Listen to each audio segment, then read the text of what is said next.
हमारे जो बार मेंबर्स हैं हम सबको बताया और आगाही दी। और बिलखुसूस जो रिसेंटली एक शेम ट्रायल हुआ है कश्मीरी हुर्रियत लीडरशिप का,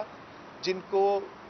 जिस बुरे तरीके से उन्होंने अपने ही कॉन्स्टिट्यूशन को स्टिग्माटाइज करके, अपने ही लॉज को बुलडोज करके, अपने ही सारे कवानीन को बलाए ताक रख के और इंसाफ की धज्जियां बखेरते हुए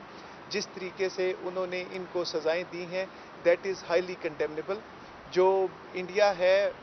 और जो इंडिया की पॉलिसीज़ हैं particularly pertaining to minorities living in India, वो एक आज के दौर में भी एक धब्बे से कम नहीं है, इंसानियत के ऊपर धब्बे से कम नहीं है। देखें, ह्यूमन राइट सिर्फ एक चीज़ का नाम है कि किसी भी शख्स को इज्जत से जीने का हक दो, और कश्मीरी और बाकी जो वहाँ पे रहने वाले हैं वो यही मांग रहे हैं कि हमें इज्जत से जीने का हक दो। तो मैं भी ये मुतालबा करता हूँ, यूनाइटेड नेशन से ये मुतालबा करता हूँ कि इंडिया जो कि बुरे तरीके से नाकाम हो चुका है ये हक देने में, उसके ख़िलाफ़ इंडियन अथॉरिटीज़ के ख़िलाफ़ इंडियन वो जो हुक्काम हैं जो ये शेम ट्रायल करवाते हैं, जिस तरीके से उन्होंने अपने कवानीन को कंट्रोल करके और कोर्ट्स को कंट्रोल करके लॉज को बुलडोज करके जेनोसाइड जो कर रहे हैं, उनके खिलाफ स्पेशल ट्रिब्यूनल कॉन्स्टिट्यूट होना चाहिए। कश्मीरी मुसलमानों के हवाले से जिस तरीके से किलिंग्स वहाँ पे हो रही हैं, जिस तरीके से उनको वहाँ की बच्चियों के साथ जो है रेप हो रहे हैं, जिस तरीके से वहाँ पे जो है वो आदि बेवा का कॉन्सेप्ट उन्होंने एक नया चीज़ वहाँ पे दी है, जिस तरीके से बच्चे जब घरों से निकलते हैं और पेरेंट्स को ये पता नहीं होता कि वो वापस भी आएंगे या नहीं आएंगे, और जिस खौफ के साए में उन लोगों की ज़िंदगियाँ गुजर रही हैं, ये ह्यूमन राइट के नाम के ऊपर एक धब्बा है। और इसके ऊपर जो इंटरनेशनल अथॉरिटीज़ और फॉरम्स हैं उन्हें जागना चाहिए, उन्हें ये बताना चाहिए कि हमारी टू फेसेस पॉलिसीज़ नहीं हैं, हमारी पॉलिसीज़ सबके लिए एक जैसी हैं और इंडिया के ऊपर सैंक्शंस लगनी चाहिए।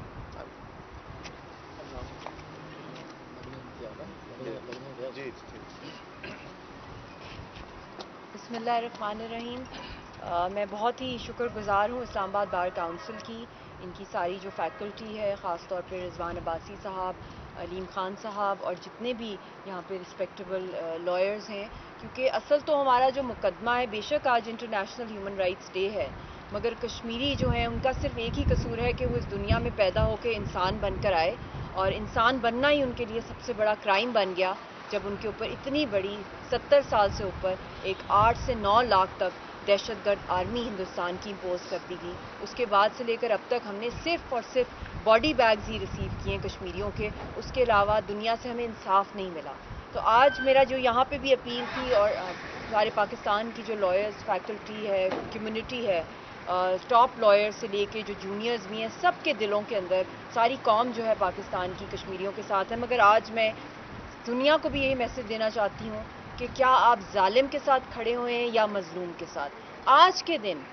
एटलीस्ट ये जो दिन है पाकिस्तानी कौम के लिए भी और दुनिया भर में जहाँ तक कश्मीरी हैं, पाकिस्तानी हैं या इंसान बसते हैं, आई थिंक आज के दिन जो सबसे वल्नरेबल जो इंसान है इस दुनिया के अंदर, जो सबसे ज़्यादा इस वक्त जुल्म फेस कर रहे हैं और निहत्ते हैं, वो कश्मीरी कौम है। आप उनकी आवाज़ बने उनके लिए, चाहे आप सोशल मीडिया पे निकलें, चाहे आप जिस तरह आज मैं लॉयर्स के अंदर हूँ, ये अपनी तरफ से रिसर्च पेपर्स और रिपोर्ट्स बना रहे हैं कि कैंसिल कराई जाए। डिमांड की है कि ह्यूमन राइट्स काउंसिल की जो मेंबरशिप है हिंदुस्तान की, किस मानी पे उनको दी गई है, हालांकि वो खुद सबसे बड़ा वायलेटर है ह्यूमन राइट्स का, यूएन की करारदादों का, यूनिवर्सल ह्यूमन राइट्स डिक्लेरेशन का, जिनीवा कन्वेंशंस का, और उसका किसी तरीके से भी जो है वो लीगली उसको एक्सेप्ट नहीं करना चाहिए। दुनिया खड़ी हुई है टेररिस्ट नेशन जो इंडिया का है, जो खुद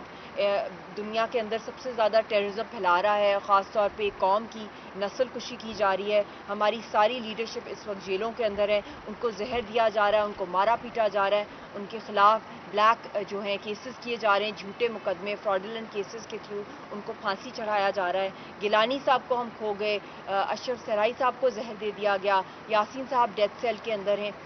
ایز اے وائف بھی میں آج اپیل کرتی ہوں کہ کیا قصور ہے ہمارا ایز اے فیملی کہ اب 8.5 سال سے ہم نے ان کو نہیں دیکھا. کیا یہی قصور ہے ہمارا کہ ہم ایک کشمیری کپل ہیں اور ہم حق خود ارادیت کی بات کرتے ہیں؟ کیا میری بیٹی کا یہی قصور ہے کہ وہ ایک کشمیری گھرانے میں پیدا ہوئی کہ بچپن سے لے کر اب تک اس نے اپنی فیملی کی جدائی دیکھی؟ اور بچی جب میں نے تو اپنی فیملی کے اندر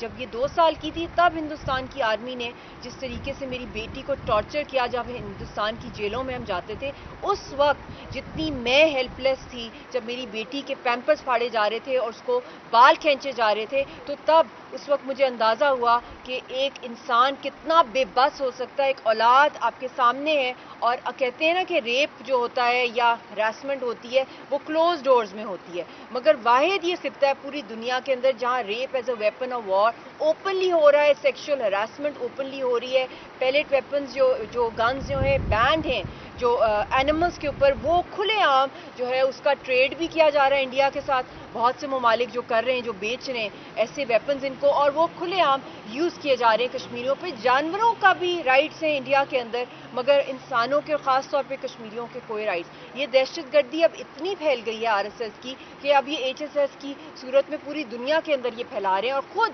انہوں نے یورینیم کی جو اللیگل سپلائی ہے 13 دفعہ ہندوستان میں وہ پکڑی گئی ہے، اور وہ اس کے تھرو ہندوستان کی جو RSS ہے وہ اٹامک بامز بنا رہی ہے. 13 سال سے اس پہ کام کیا جا رہا ہے، اور یہ بہت خوفناک صورتحال ہے جس کی طرف ہم سب ہندوستان جو ہے وہ لیتا جا رہا ہے. چاہے وہ مودی ہے، چاہے وہ آرمی کے ان کے لوگ ہیں، چاہے ان کی جتنی بھی انٹیلیجنسیا ہے، they are all hell bent کہ نہ صرف مقبوضہ کشمیر بلکہ آزاد کشمیر، پورا خطہ جو ہے وہ جل جائے گا. اور ہمارا صرف ایک ہی ڈیمانڈ ہے، ہم آزادی چاہتے ہیں جو پرنسپل ہیومن رائٹ ہے ہر انسان کا. اور آج کے دن ایک دفعہ پھر میں ارج کرتی ہوں دنیا سے، ورلڈ باڈی سے، کہ خدایا آپ کشمیریوں کو ایک ٹائٹل دے دیں کہ ہم بھی انسان ہیں، ہمیں بھی اتنا ہی حق ہے جتنا کسی اور انسان کو اس دنیا کے اندر حق ہے. اور ہم یہ حق لینا چاہتے ہیں، اور ہم یہ نہیں چاہتے کہ صرف ہم دنیا میں اس لیے آئیں کہ ہمیں شہید کر دیا جائے. تو بہت بہت شکریہ آپ سب کا.